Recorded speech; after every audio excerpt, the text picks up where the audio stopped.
Assalamualaikum warahmatullahi wabarakatuh.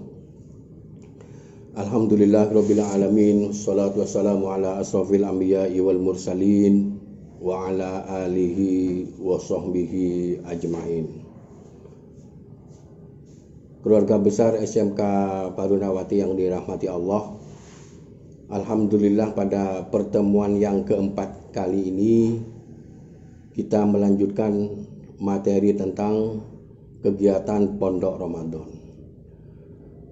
Adapun judul materi pada hari ini adalah sistematika ajaran Islam. Ma'asyiral muslimin, keluarga besar SMK Barunawati, tentunya kita sudah terbiasa dengan pendidikan agama Islam ini yang diajarkan di sekolah, mulai dari SD, SMP, SMA atau SMK sampai perguruan tinggi. Materi pendidikan agama Islam ini selalu diajarkan. Mengapa demikian? Yang pertama, tujuan pendidikan adalah membentuk insan yang cerdas. Jadi bagaimana orang-orang ini bisa menjadi orang yang cerdas. Yang kedua, membentuk insan yang takwa. Oleh karena itu, pendidikan dasar dalam pendidikan agama Islam itu begitu kuat ditanamkan di kalangan siswa. Oleh karena itu, pada kesempatan yang keempat ini, sistematika ajaran Islam saya jelaskan satu persatu mengapa diajarkan mulai dari SD sampai perguruan tinggi. Kemudian dasar apa yang dipakai sehingga pendidikan agama Islam ini diajarkan. Sistematika ajaran Islam itu terbagi menjadi 3. Yang pertama akidah, yang kedua ibadah, yang ketiga akhlak. Ya. Tiga-tiganya ini tidak lepas dari materi selama mengikuti pendidikan dasar sampai perguruan tinggi. Akidah atau istilahnya dengan keyakinan itu juga diajarkan yang pertama kali. Oleh karena itu sejak kecil kita dikenalkan dengan istilah rukun iman. Ini karena kaitannya dengan akidah. Amantu billahi wa malaikatihi wa kutubihi wa rusulihi yaumal qiyamah wa taqdirihi. Yang pertama, beriman kepada Allah. Setelah beriman kepada Allah, kita diajarkan mengenal sifat-sifat Allah yang sudah sering dihafalkan mulai dari pendidikan dasar. Wujud, qidam, baqa, muhallafatul hawadisi, qiyamuhu binafsi, dan seterusnya. Bahkan anak-anak kecil itu sudah hafal.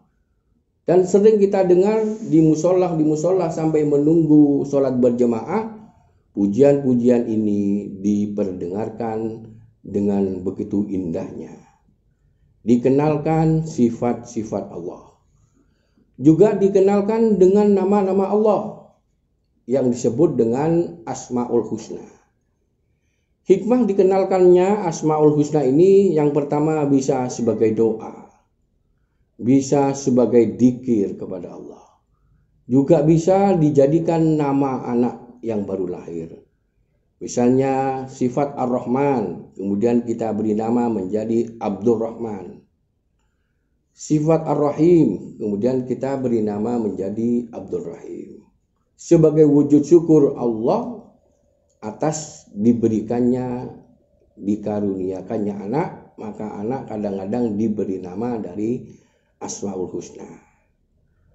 Itu kalau beriman kepada Allah, kita dikenalkan dengan sifat-sifat Allah dan dikenalkan dengan nama-nama Allah atau Asmaul Husna. Beriman kepada Allah. Yang kedua, amantu billahi wa malaikatihi. Setelah beriman kepada Allah, kita dikenalkan beriman kepada malaikat. Dengan beriman kepada malaikat, maka kehidupan kita lebih hati-hati. ada yang mengawasi, ada yang mencatat, ada yang bertanya, dan sebagainya. Maka sejak kecil kita sudah dikenalkan nama-nama malaikat dengan tugasnya. Misalnya malaikat raqib, malaikat atid, mencatat amal perbuatan baik atau buruk. Munkar nakir, menanyai kita nanti di alam kubur. Malaikat Mikail memberikan rizki. Malaikat Israel mencabut nyawa. Ini dengan beriman kepada malaikat, maka kehidupan kita lebih berhati-hati di dalam bersikap, khususnya dalam beribadah kepada Allah. Amantu billahi wa malaikatihi wa kutubihi. Beriman kepada kitab-kitab Allah. Yang wajib kita imani ada 4. Yang pertama, beriman kepada kitab Allah, yaitu Taurat, yang diturunkan kepada Nabi Musa. Berikutnya kitab Zabur, yang diturunkan kepada Nabi Daud.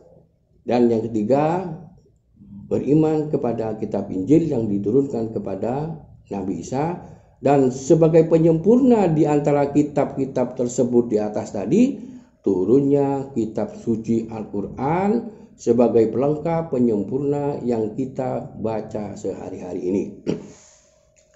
Anak-anakku, keluarga besar SMK Barunawati peserta Pondok Ramadan, berikutnya adalah beriman kepada Rasulullah yang kita kenal sehari-hari dan bersumber kepada Al-Quran. Ada 25 nabi yang semuanya itu anak-anak sudah banyak yang sudah hafal, mulai dari SD itu sudah dikenalkan, mulai dari Nabi Adam, Idris, Nuh, Hud, Soleh, Lut, Ibrahim, Ismail, Ishak, Yakub, Ayub, Su'aib, sampai Nabi Muhammad. Hikmah mempelajari tentang para rasul itu bisa sebagai tauladan. Laqad kana lakum fi Rasulillahi uswatun hasanah. Bisa mencontoh bagaimana kegigihan Nabi Nuh di dalam mengajarkan kepada umatnya. Bagaimana doa-doa Nabi Ibrahim bisa kita tiru. Kita tidak berputus asa di dalam berdoa. Anak-anakku, keluarga besar Barunawati peserta Pondok Ramadan, pelajarilah semua tentang para rasul. Karena banyak contoh-contoh di dalamnya yang menjadi inspiratif dalam kehidupan kita, di dalam menjadi orang-orang yang sukses. Semua para rasul itu bekerja. Semua para rasul aktif beribadah, rajin beribadah. Dan semua para rasul itu menyampaikan atas perintah-perintah Allah. Amantu billahi wa malaikatihi wa kutubihi wa rusulihi wa yaumal qiyamah. Dan beriman kepada hari kiamat. Ada kiamat kecil seperti adanya bencana alam, ada banjir, ada musibah di lingkungan masyarakat, di lingkungan negara, adanya pandemi, itu juga bagian dari kiamat kecil. Kiamat besarnya adalah hancurnya semua alam semesta ini. Terakhir, di dalam rukun iman kita diajarkan tentang percaya kepada takdir Allah. Takdir semua yang kita alami, yang kita hadapi itu tidak lepas dari takdir Allah. Itulah di dalam mengenal akidah. Kita diajarkan lewat rukun iman. Selanjutnya, sistematika ajaran Islam yang kedua adalah ibadah atau syariah. Maka ada ibadah maghdoh, ada ibadah ghairu maghdoh. Ibadah maghdoh itu sudah ditentukan cara beribadahnya, tempat ibadahnya, waktu beribadahnya, kadarnya ditentukan semua. Contoh misalnya sholat. Sholat itu wajib 5 waktu, mengikuti waktunya, tidak sembarangan waktunya. Ya, pergi haji sudah ditentukan tempatnya, rukun-rukunnya, apa yang dilakukan secara urut dan sebagainya. Itu semua kita ajarkan secara urut, ya. Pertama mengenai sholat, kemudian berpuasa dilaksanakan di bulan suci Ramadan. Cara-caranya mulai dari jam berapa sampai jam berapa itu sudah ditentukan. Bulannya sudah ditentukan di bulan suci Ramadan. Itu namanya ibadah maqdhah. Ibadah yang sudah ditentukan tata caranya. Begitu juga zakat. Zakat fitrah sudah ditentukan sekian ukurannya. Kepada siapa saja diberikan dan kapan diberikan sudah ditentukan dalam menyerahkan, menunaikan zakat fitrah. Sedangkan ibadah ghairu maqdhah yaitu sesuai dengan kondisi, maka kita diberi kesempatan untuk berkreasi, mengembangkan dirinya. Misalnya bab munakahat atau pernikahan, kapan saja waktunya bisa, di mana saja bisa, asalkan sesuai dengan syariat Islam, maka menikahlah dengan sesama muslim. Tempatnya silakan di mana, waktunya kapan saja. Muamalah juga sama, masuk kelompok ibadah ghairu maqdhah, karena kita diberi kreasi dengan siapa saja kita bergaul, dengan siapa saja kita saling membantu. Anak-anakku peserta Pondok Ramadan yang dirahmati Allah, terakhir adalah akhlak. Akhlak ini ada yang namanya akhlak kepada Allah, akhlak kepada sesama manusia, dan akhlak kepada alam semesta.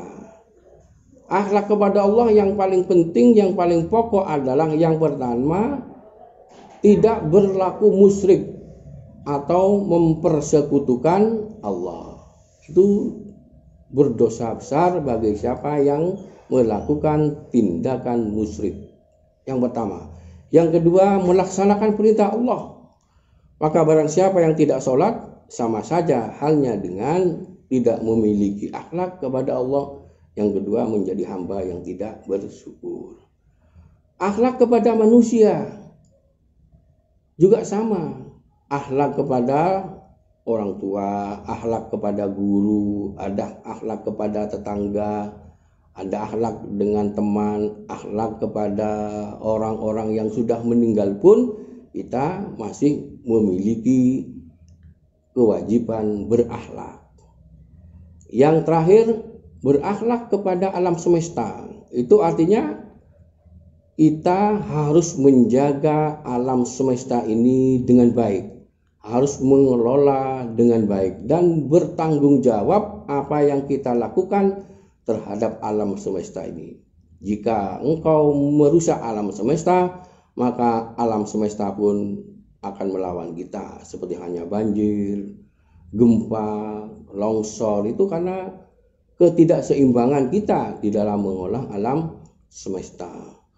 Maka di dalam akhlak ada istilah ukhuwah Islamiyah, mari bersatu sesama umat Islam.